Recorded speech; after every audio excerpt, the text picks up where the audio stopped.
Welcome to the Cashflow Ninja, the podcast sharing how to create and grow income streams and manage, multiply, and protect your wealth in the new economy. Are you tired of trading your time for money? Do you desire freedom today instead of retirement in 10, 20, or 30 years? I'm MC Laubscher, and this is the Cashflow Ninja. Hello, Cashflow Ninjas. MC Laubscher here, and welcome to another episode of the Cashflow Ninja. I have a great show for you today. In today's show, we're going to look at the art and science of successful resort syndications. My guest in this episode is power couple Josh and Melanie McCallen. Josh is a nationally recognized hospitality executive, conference speaker, innovator, builder, and investor with a track record for development of exceptional resort properties and growing world-class operational teams. Melanie is the president of Accountable Equity and also partner in both Vivamée Hospitality and Accountable Equity, where she manages various designers and architects, as well as serves investors directly. Josh and Melanie are passionate about taking on hospitality projects together. And not only do they have a big family, but they dream big and they play big. I'm super excited to have them both on the show today. I love their energy and their enthusiasm. And I always find that every minute I spend with them is not only very enjoyable, but I also learn a lot from them. Vivamée Hospitality is a vertically integrated management company, investment group, and value-add land developer.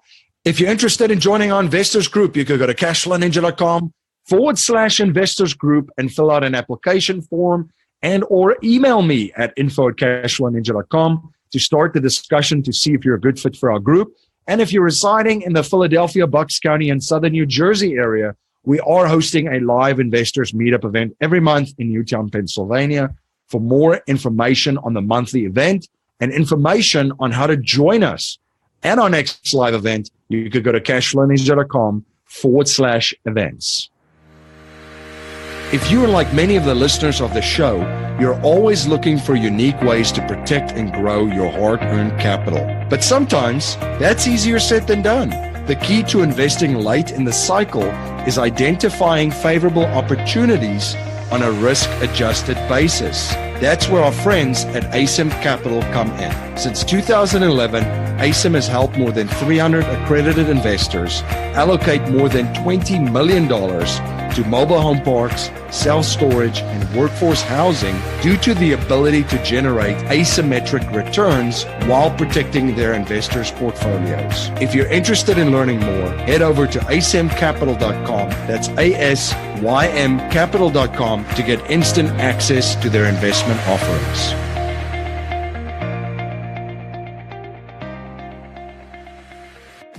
MC Laubscher, the host of the Cashflow Ninja podcast and also the president and chief wealth and investment strategist of Producers Wealth, where we help our clients integrate cashflow banking, also known as infinite banking, with their business and investments.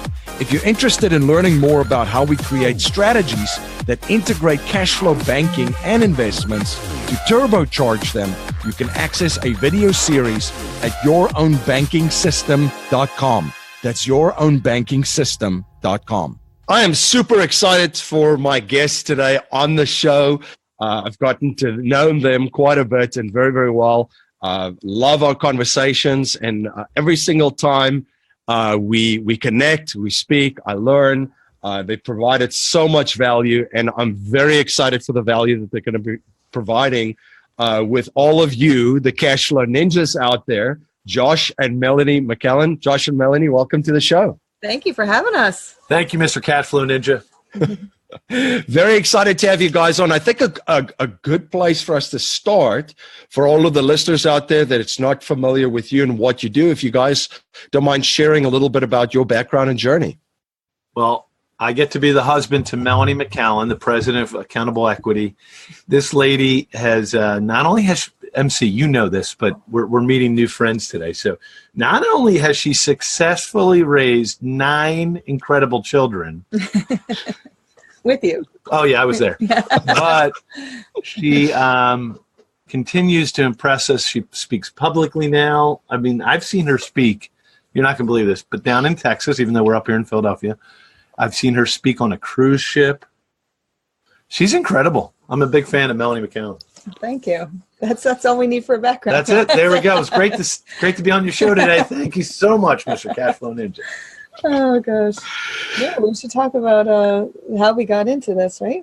I would love it. You're the boss. All right. So, I was a school teacher originally, and then I was home raising our 9 children, and we've had so many great life experiences in our 22 years of marriage. And one of them, I know we look very fondly on and we draw from all the time is our 4 years living over in Europe.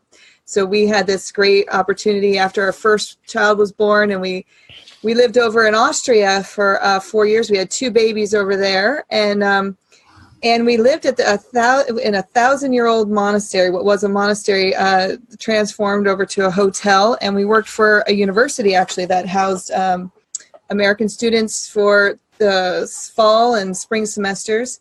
And but then in the summer it would be open to the public as a beautiful hotel.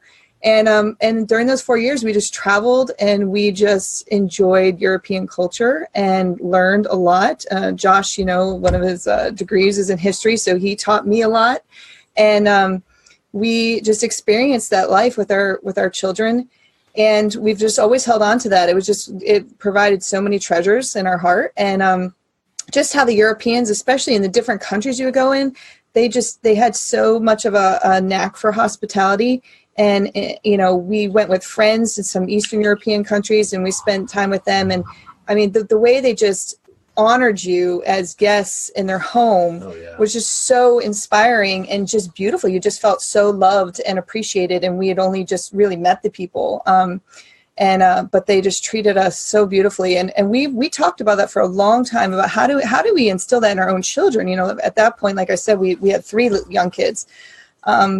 Just treating people with that kind of love and respect was just so inspiring. So anyhow, fast forward, we come to the States. We decide to have 6 more children stateside, and Josh got into hotels. Sort of a long story, but sort of fell into it, you could sort of say. And we were his biggest cheerleaders. Me, the kids. We loved what he was doing. Started off with 1. And it grew to a couple more. So there's 3, and he worked with a high net worth individual. So it was interesting because the money came in from a different angle than what we're experiencing now. And so he renovated them, and then right. Go ahead, you can take off from there. Well, you're the better explainer of what happened. But back in the boom days of real estate in 05, 06, we had the privilege of coming back from Europe and building luxury beachfronts, houses. So we started in the project management world, got our feet wet. And that beachfront experience was all about building $5 million beachfront houses to experience nature, to experience why people spend that much money on houses. We're not those kind of people. But it did definitely give you and I attention to detail. Absolutely. And then when the economy shifted, we had the chance to totally change the business plan. And the business plan ended up being, how do you take an old beat-up hotel, and specifically a resort hotel, and bring it back to life physically? And then what we realized, it wasn't so much about rehabbing the building, it was about rehabbing the culture of hospitality. So that's when we became hotelier focused. And as a matter of fact, you guys have heard of Bigger Pockets, right, Mr. Cashflow Ninja? Mm-hmm. Absolutely. Yep. We have a lot of friends that contribute to that show. And they thankfully they call me the Hotel Burr guy. You know their strategy of Burr houses, Burr, BRRRRR. Yep. Well, we did that strategy where you buy, R is rehab, you rent, and then you refinance, and then you repeat. That strategy in the world of hotels is kind of what we're famous for. And so now we're doing it again, but now we're doing it differently. It's not just high net worth individuals.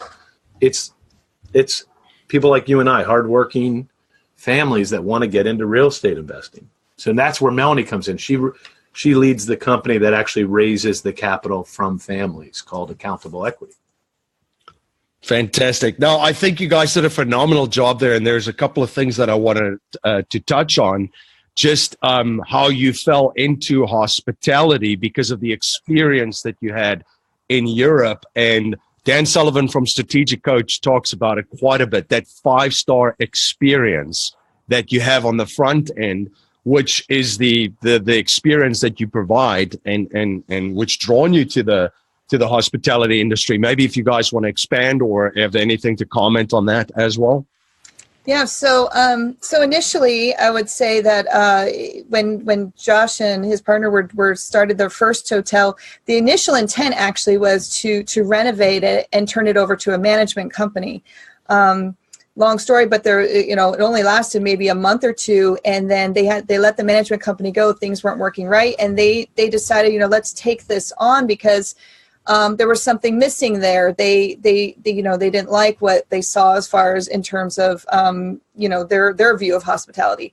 So they sort of dug in, and they really dug into what does hospitality mean and what sort of culture do we want to embrace here. What does it mean to see somebody having infinite dignity and worth? That is honestly, if we could put it in one sentence, that's what the culture is seeing people for having infinite dignity and worth, and just by that nature, treating them with that kind of love and respect. May I add something to that? Sure, yeah. So Melanie's right. About a year's worth of getting our teeth kicked in because resorts in seasonal markets with very high price tags are challenging to run, needless to say. So sometimes we could charge over $450 a night for a rent in the summer when everybody wanted to be at our resort. And then in the winter, we couldn't get a guest if we gave them the room. So that kind of fluctuation became a business challenge. But while we were getting our teeth kicked in from that, we realized we had to ask the why question, like why? Why are we here? Why are we doing this?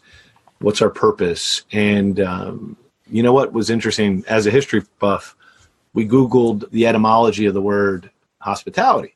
And you're going to love this, MC. It's a Latin root word called hospes. And until about 500 years ago, there was no English word for hospitality. It was hospes. But that same word was hospital, hospice, and hospitality were the same root Latin word. And really, until the modern era, they didn't get divided into three businesses. So if you reflect on that for a minute, we all know how we want to be treated in a hospital. It's different than in a hotel. It's really intimate. And then, of course, we all know how our grandparents or our brothers or whoever we've lost recently passed away in hospice. We've lost a few. And we know how those hospice workers treat our family like beautifully. I don't know if you ever experienced that, MC, but your friends and family that had to go through hospice, they get loved. And they're given that sense of peace right at the end of their life.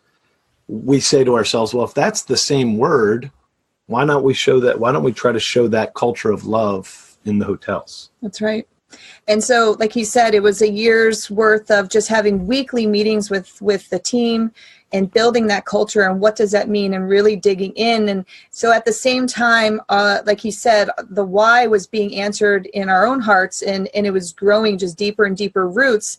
And really our passion for it just kept growing, because when you have an experience where you treat a guest with that kind of service, with that kind of love and dignity, and then, somebody, you get those appreciation letters, or you get somebody saying like, just so special here, then it just grows deeper. Like, we're really touching on something. And then I think the concrete was that in 3 years of owning that first property, it was ranked 7th best in the whole country. So on TripAdvisor. So there's 50,000 hotels on TripAdvisor, and this one in New Jersey was ranked 7th best. And we realized quickly that yes, we renovated it and we made it beautiful, but it is a small property compared to all the ones that you can picture in Florida or in Southern California. But yet it was ranked 7th, and it beat those. And we realized it's guest experience. They felt loved. We knew their name when they walked in. We, bartenders remembered what drink it was that they liked when they came back the next time. So we really realized we're onto something, and it's a needed thing. It's clearly something that people are craving for. And we really took it on as, this is a beautiful calling for us to be able to provide this love, to create this atmosphere. And to be an industry where you're supporting people when they're having their R&R, when they're with their families and they can be together. We want to support that. We want to be there for them and be what they need us to be. Yeah, the service part, and you guys nicely touched on that. It's the culture of service and providing the experience, and that's the business side of it. So you got into the hospitality industry on that business, and you fell in love with the business. You've created an amazing culture in all of the projects and all of the companies that you've been involved with. At what stage did that the business is one side? At what stage did the real estate side kick in too? When you're saying, "Whoa, we've got a fantastic model here. We've created this great experience. We know how to build teams with this culture that provides this level of service and this experience for visitors and guests." Speak to me when that aha moment came for you guys, when the real estate part kind of connected to the business end. So I'll take a minute of this, but Melanie, feel free to add everything you want. So you're absolutely right. There's a shift in our heart and in our life. So about a year ago, we had the opportunity to go out on our own. So right now we are really into our first new project as a team. Before then, I was part of another team, as we just referenced. So now we have a new team. It's Melanie, the hospitality team's name is Vivamée, which is French root words that mean to restore the soul. And it's because you and I know we buy the ugliest hotels on the block, usually historic resorts and or assets that need a lot of physical restoration. Mm-hmm. But we always say, you got to find the soul. What was the reason whoever put this property here killed themselves to build this property, whether in this case, a winery spa, other times it'll be beach hotels, sometimes it'll be mountaintop hotels, but someone put them there for a reason. So we try to figure out the soul of the building. Why was it there? Right. And then we say, forget the soul of the building for a minute. We fix that all up. Now let's work on the souls of our team and the souls of our guests, because that's where all the love is, But anyway, so that was happening to us. And at the same time, we found a couple people I want to shout out and thank. A guy named Dave Zook, a buddy of yours, MC. Yep.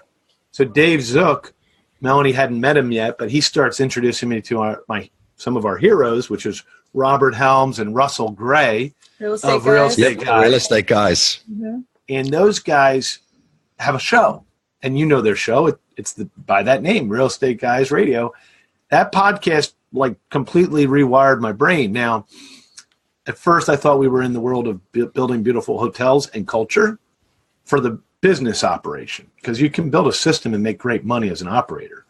But then those guys and Dave helped me realize, and then this is what I asked Melanie to join me on. I said, there's this whole power of owning a piece of real estate. It changes everything. And then Melanie, she'll tell you all how excited she got when she came to her first real estate event with me with the Real Estate Guys Radio. And they told her all about the tax advantages of owning real estate. Yeah. So just to back up a little bit. So, I know you have so many people listening to you, and you just have a great show. And, but I just have to say to everybody that let your loved ones in on what you listen to, because you never know when it's going to come back. So Josh, like I said, father of 9 kids, we go on these road trips, and he'd be putting on these podcasts. Rich Dad, Poor Dad books. Yep. He would have the kids, and so all the kids were being indoctrinated, right? We're all listening to this stuff, and our 16-year-old son loves it. He's totally into it. He's my 14-year-old daughter. Yeah, they're but anyhow, so it was all in the background, and then Josh and I would have these conversations about it, and anyhow, so when we decided to go on our own, he said, I really want you to come with me down to the Real Estate Guys event in Texas. I really want you to sort of hear it firsthand. You've kind of heard bits and pieces, and we've talked about it, but really about what it is to raise money to syndicate and what that means. And I was a little reluctant, I guess I just was kind of like, I don't know if I feel comfortable in the world of business, and if this is all about sort of just making good transactions, getting rich kind of thing. Is that? But I told you, I had this total epiphany, this huge experience, because these guys really talked about servicing, and here I said, I love service, I love hospitality. And all of a sudden there was like this element of service in syndication that I had never really thought of before. And then I was totally turned on. I was like, this is excellent. This is fantastic. This is, like we stumbled into hotels and loving resorts and all that kind of stuff in a different way. But how can we help others who want to invest in that sort of thing have a window to do that? I think most people think that you have to be a high net worth individual to do that sort of thing. And we're saying, no, this is actually, we want to provide that platform for people who want to own this kind of real estate, to have this part of their portfolio, with open arms. Like we really are excited to share the possibilities of owning a little piece of, we call it enjoyable real estate. I know a lot of your listeners probably do multifamily and different sorts of things, and which is fantastic and does great, fantastic businesses. But there's something really fun about being able to go enjoy a piece of your property, just being able to come do a wine tasting, host a corporate event, that sort of thing. So like I said, I was really just blown away about how this was really a great service to people. But then also on top of that, like you said, the depreciation and the tax credit from owning these sorts of real estate, especially in terms of this winery that we're doing now. I mean, you can depreciate all sorts of machinery, and also we've got all this equipment for the winery and all this stuff. So we've got this incredible asset in terms of depreciation. So it really can help everybody's portfolio in both ways. Absolutely. Yeah. No, Melanie, we're going to have her speak at the next summit we do. We do a summit. We're probably scheduled every other month right now, MC. I know you and I were trying to do it every month, but it's going to be every other month, and the next one's June 1st. And this is where we invite people to the big resort, and whether people are invested in that resort, which we already have 30 of them, almost 30 of them, or if they're looking at our other projects we're about to release, they can just come and hear what we're doing. And Melanie's going to probably give her talk about depreciation, because we did not speak in those terms a year ago, right, Melanie? We thought of ourselves as knowing how to run businesses and get clients and guests. Right. Now we talk all about how to avoid taxes by following the law. Yeah, I remember one individual just said, I can't remember what it was, but this is, like I said, a year ago when I went on this thing, he said, I invested in something and I only made $3,000 the first year on that investment. However, I was able to depreciate $10,000 from that. And so really is a $13,000. And I was like, that's incredible. And, just talking to so many people, we all have busy lives, we all have so much going on that it's just really something people don't understand or know that much about. And I know my parents got hit really hard with taxes this year. And so we were talking to them, and it's almost like you actually get the reaction is kind of like, that can't be true, because that's too good to be true. And the other thing that real estate guys talk about all the time is that, the way the government writes these tax codes, it's in a particular way to almost drive traffic. And so right now, that they kept saying that over and over again is, oil used to be the number one. Now it's actually real estate surpassed that. And so real estate is where they want us to funnel our money and to drive traffic towards investing. You're listening to the Cashflow Ninja, the show helping people all over the world create monthly cash flow and achieve freedom today, not in 10, 20, 30, and or 40 years.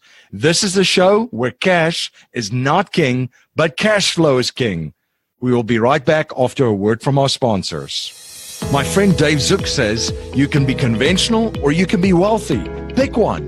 Dave and his team at The Real Asset Investor have syndicated many successful real estate and ATM projects over the last decade. Now his team has an exclusive opportunity for investors in the coal space. Do you want to be part of an energy project that takes conventional coal and cleans it up by extracting liquids while releasing almost zero emissions? The sale of these liquids can produce strong double-digit cash flow and aggressive tax benefits against ordinary income, all while using America's #1 most plentiful resource in a responsible, efficient manner. Now that's non-conventional. For more information on this exclusive opportunity, you can visit therealassetinvestor.com or contact the Real Asset Investor team at info@therealassetinvestor.com. Are you having a hard time finding great investment properties? Unfortunately, the best deals are rarely found locally. Successful investing begins with the right properties in the right markets. Norada Real Estate provides everything you need to invest in the best deals across the United States. Our simple, proven system will help you create real wealth and passive monthly cash flow. Learn how to find the best deals by downloading your free copy of The Ultimate Guide to Passive Real Estate Investing at noradarealestate.com. That's NORADA realestate.com.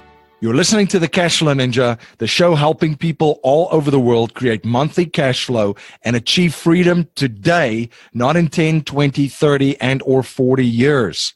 This is the show where cash is not king, but cash flow is king. Now let's return to our interview. It's a very spiritual experience, the whole thing, because if you think about it, the way that we look at taxes too, every year, if it was a great tax year, we knew that we provided value through our business for other folks, right? Because businesses solve problems or create an experience or an outcome for someone. And or like you mentioned with real estate, you provide an opportunity, whether it's low-cost housing or, again, an experience for folks.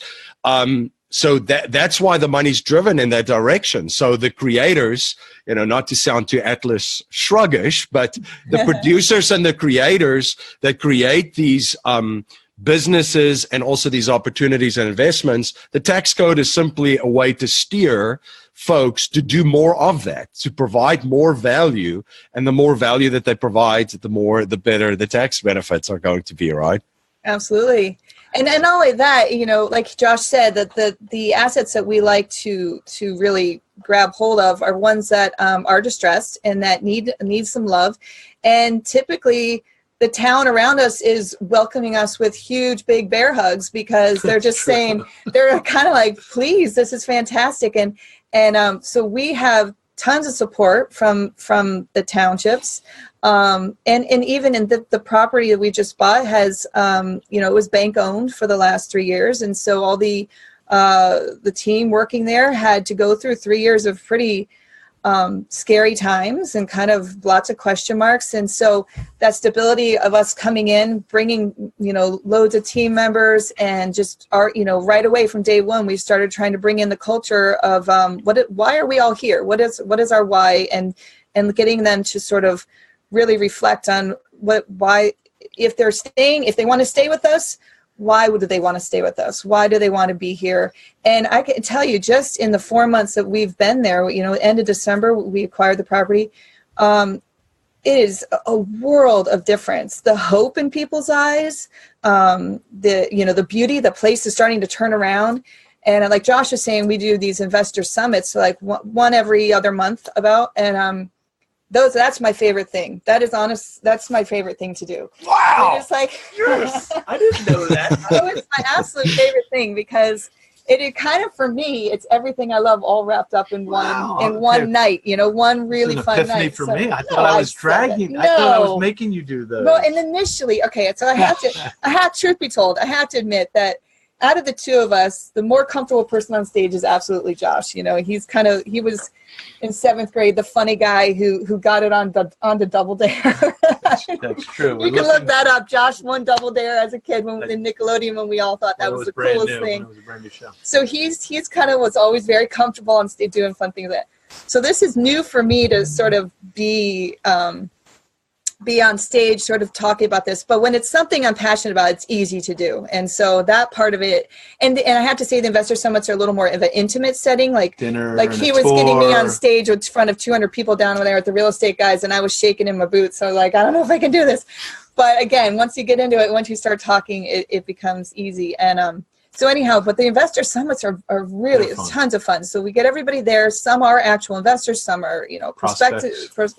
And then other people that are just involved in some way or just have interest.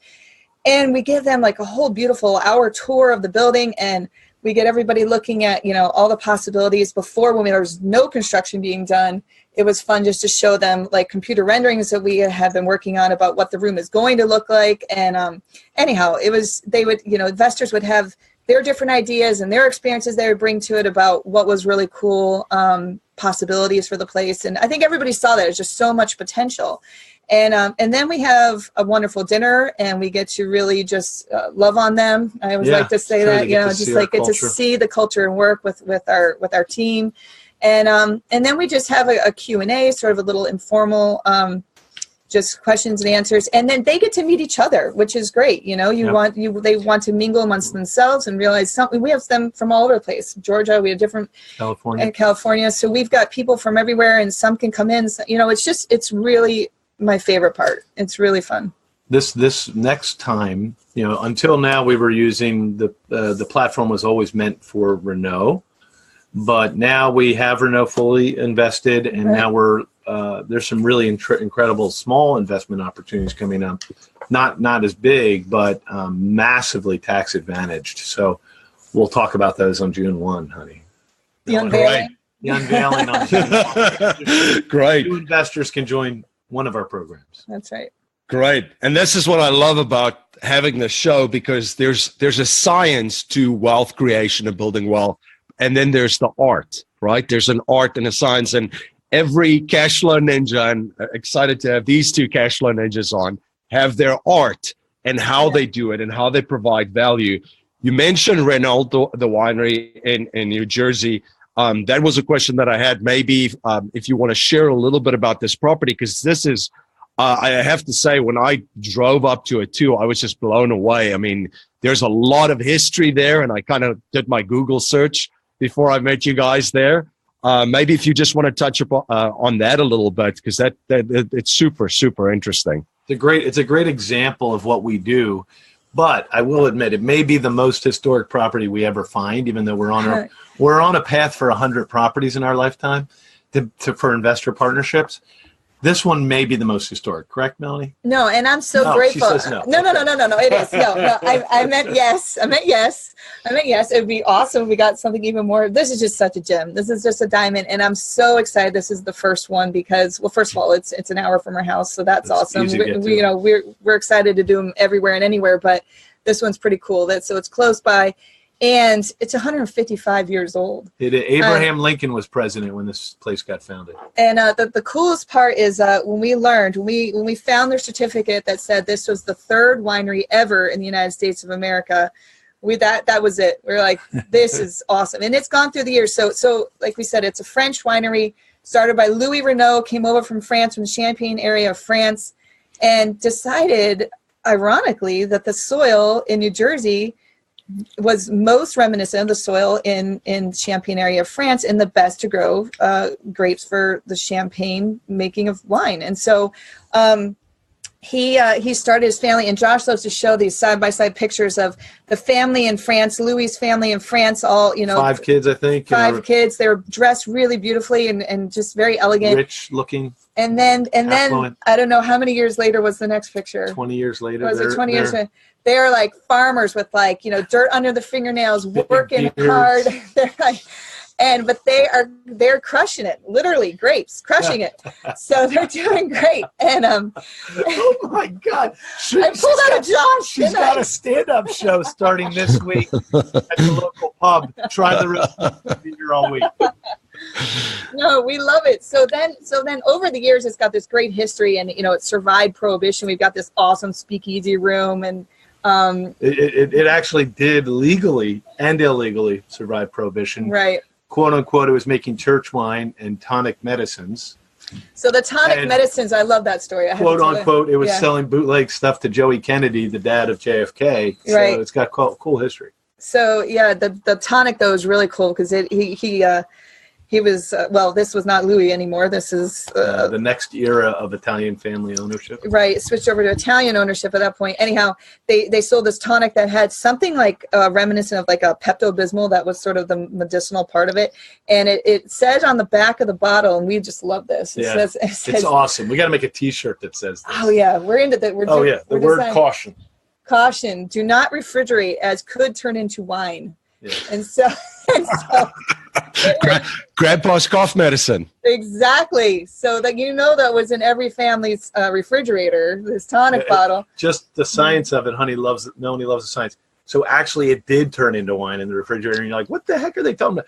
That Pepto-Bismol powder they put in there would get hard and sit at the bottom, and then you could pour out pour off like a 22% fortified wine. So I've seen a picture of a float. He had like they were like one of the original sponsors of Miss America. Right. So there's like a float, and there's all these ladies holding the tonic bottles, and they're dressed in nurses' outfits to show how important and medicinal this was for your body, and everybody needs to have it. Anyhow, that was a cute little side. Good health is important, That's right. What can you say? That's right. This almost reminds me too that probably during Prohibition, for listeners that might be familiar with the Boardwalk Empire, that there's probably a couple of characters that paid a visit over there to pick up some of the cough medicine. We're only about 15 miles outside of Atlantic City. Right. So this was the bootleg property for much of Atlantic City's Boardwalk Empire. It really was. And that guy, Nucky Thompson, the TV show, I think, calls him Thompson, but his real name was Nucky Johnson. Or I might have it backwards. But either way, he was there. He was there. There's a big mural to him. Okay. Right. I'm sure he was a murderer, but we have a mural to him, sadly. No, but we like you said, there's just so much history that we went through this. And so we were inspired to take it all the way back to its French roots. And so we started calling it Renault, and back to and we're inspired. So in the design of it all, that's kind of where we're going with it. We're taking it all the way back. We're kind of it's huge actually. So 242 acres, 120,000 square feet. Spa. Yeah, golf course, spa, hotels, weddings. That was the other thing that's hosted on the property. So if listeners are interested in that, they should definitely check it out, because absolutely you're filling up really quickly too, right? Yeah, that was really exciting. So we realized we're still producing champagne and wine on premises, but the amount of production facilities, we don't need that massive scale anymore. So we're able to turn some of the places into really cool ballrooms, and we have about six spaces on property that we could have 6 simultaneous weddings. It's massive. But what's really cool is each room has a different feel. So we really can appeal to any bride. And I know Vineyard Weddings, we work with the knot.com. Vineyard Weddings are massively popular. And for good reason. It's absolutely gorgeous. It's really, really fun to be there. So, but what's really fun is that our property can have that 3-day event. So, speaking with the ladies from the knot.com, she came here. She said, this is a gold mine. You've got the golf course. You've got, a spa. We've got the wine tasting room. We've got the speakeasy room that people like to reserve for like an after party. So we can have a really comfortable 3-day fun wedding event for any bride. And but the cool part is that when we bought the property, inherited 30 weddings, I believe, was it 30 weddings? And in the pro forma for year 1, we promised our investors that we could get to a nice 80. Is that right? I'm right on the number. 89 weddings. But what's really cool is that in the 4 months that we've owned the property, we're already at 55 booked weddings since December 27th. So it's just the close ratio is amazing with brides coming in, seeing the property. And in fact, seeing it under construction actually makes them happy. They realize that we're going to make it to their wedding day. We're going to have it all done for them. And they see these computer renderings, and it's been easy. It's just been really easy for them to see. We have a great team, though. We have a great team, and Dan. Oh yes, Alicia, of course, yes. Kevin and so many, and all the sales team, and Nikki and Olivia, and fun. It's a fun bunch too. I could just feel the energy when I walked in there and saw everyone. One thing I wanted to touch on too, there's the naming rights too of champagne and sparkling wine and Methode Champenois. I know in the Western Cape where I'm from in South Africa, it's Methode Cup Classique because you're not allowed to call it the champagne and so forth. There's something to that too on that property, right? Because of the history. Yeah, there's like our bottle. When you buy a bottle of sparkling wine at our property, it has the word champagne on it legally. American champagne, it's written. So that's very rare. One of the few places in the world that are allowed to still use the word without being from France, in France. From the Champagne region of France. So yeah, it was grandfathered in because Louis Renault came over here. Predated all the rules. Exactly. And he was the first champagne maker in America. There's all these articles that go back to the 1800s where they did editorial stories on him because it's actually champagne as a method is not that old. It's only 250 years old. So he was an early, adopter in a sense. In France, it wasn't even that old. So now in America, he was the first. Yep. Very cool. Very, very cool stuff. We talked a little bit about the business. We talked about the real estate, just like Monopoly, you've got the couple of greenhouses and then you turn it into the big red hotel, right? We talked a little bit about the business and so forth. One of the things that I love what you guys are doing too is documenting the journey through capital hacking. If you guys want to share a little bit just around that concept and idea. Okay, well, this is a big deal. On top of all the great things that are happening, we want to thank Mr. MC Laubscher for being so supportive as a new podcast show. We're colleagues in this really great show called Capital Hacking. And the theory was when we started all this, we said, this is a calling for us for the next 40 years. We're going to chronicle the education we're going through where we shifted from a mindset of being really good operators, which there's thousands and thousands of your listeners that may be right in that world where they're very good at whatever their business is, running maybe they're great operators of a manufacturing plant, or maybe they're great operators maybe they're great car salespeople that don't have a way to buy their car dealership. So capital hacking was our resourcefulness. That was what we were calling it, where we were trying to find a way to gather resources, even though we were not independently wealthy. And we knew it takes millions of dollars to buy hotels and resorts and even more millions of dollars to restore them. And so we learned syndication and we wanted to chronicle this. And really, we learned from you, listening to your show in the fall. I remember you talking all about what you think capital is. And you had a nice explanation and we shared some of your strategies. You explained well, and I'm sure you can do a summary of it, that capital isn't always just the cash. Right. As a matter of fact, we then went another step further and added to your story where we think it's us, it's all of us human, building our human capital, and there's various different components of that, will attract cash capital. And when you put the two together, a well-formed leader like us, all of us around the room here, who've done a good job at whatever the skill is, plus that we've developed our mindset to be able to have the integrity to raise and preserve capital. Now we can ask for cash capital and gather it. And now together we can make real power. We call it life hacking 2.0 because we're past the stage of just thinking that we should run our life a little differently. Now we want to actually gather power. So capital hacking.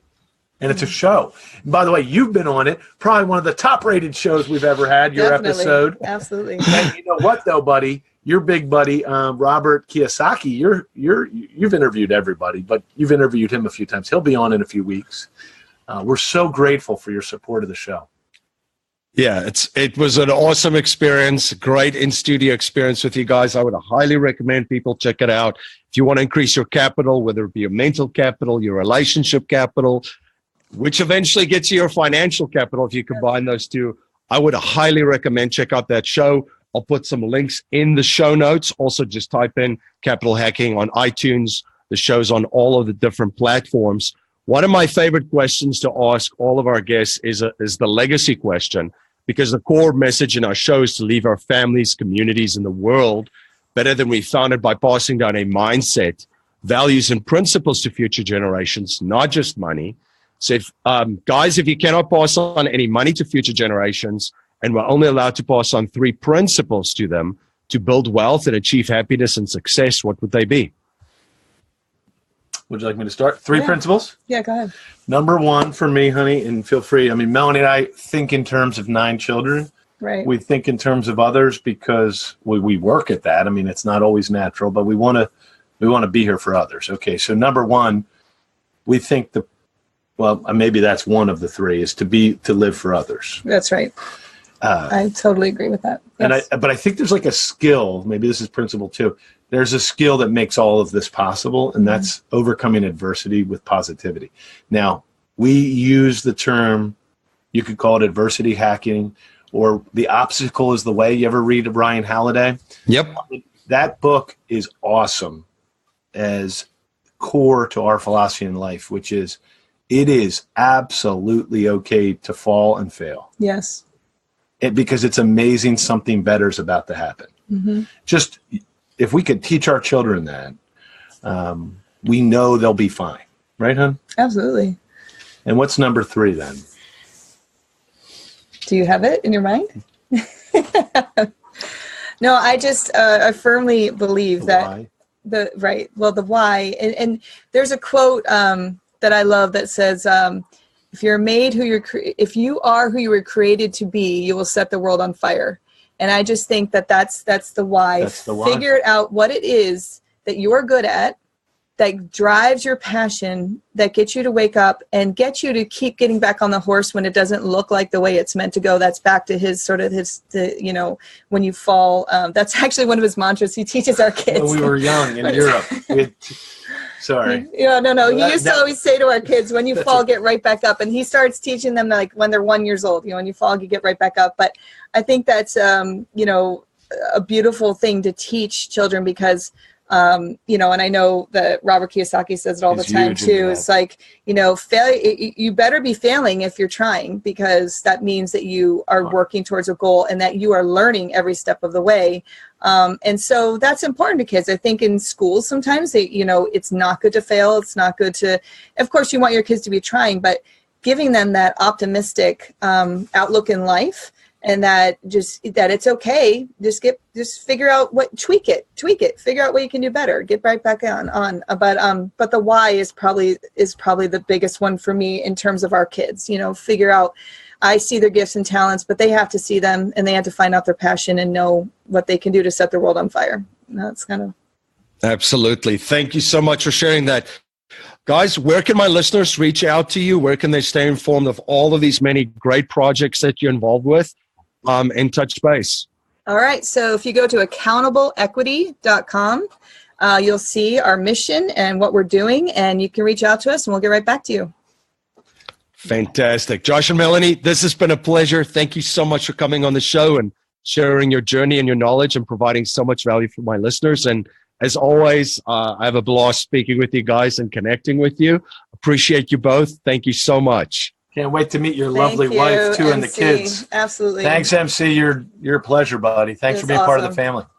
Life settlement investments have allowed financial and banking institutions to not only buy their equity contractually, but also diversify their capital from any economic, market, and geopolitical risk. It's been part of the billion-dollar blueprint followed by institutional investors. And if you're an accredited investor, you can also now participate in this vehicle with enormous growth potential. You can watch an informational webinar presented by one of the premier organizations providing life settlement investments, Penumbra Solutions, at cashflowninja.com/life settlements.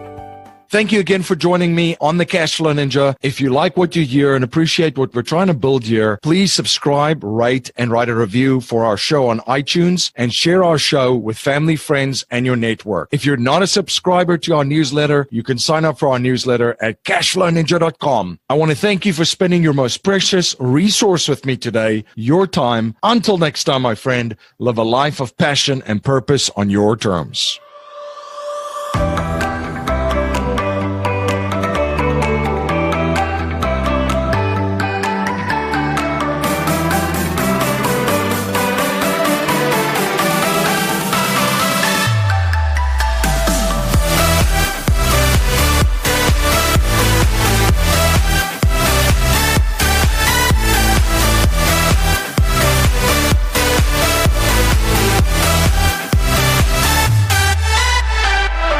presentation is for educational and informational purposes only. The information being presented and considered does not consider your particular financial objectives or situation, and it does not make personalized recommendations. This material is not intended to replace the advice of a qualified tax and legal advisor or other qualified professionals, and you should not use the information in place of a customized consultation with a licensed professional regarding your specific personal financial objectives, situation, and needs. We believe the information provided is reliable, but we do not guarantee its accuracy, timeliness, or completeness.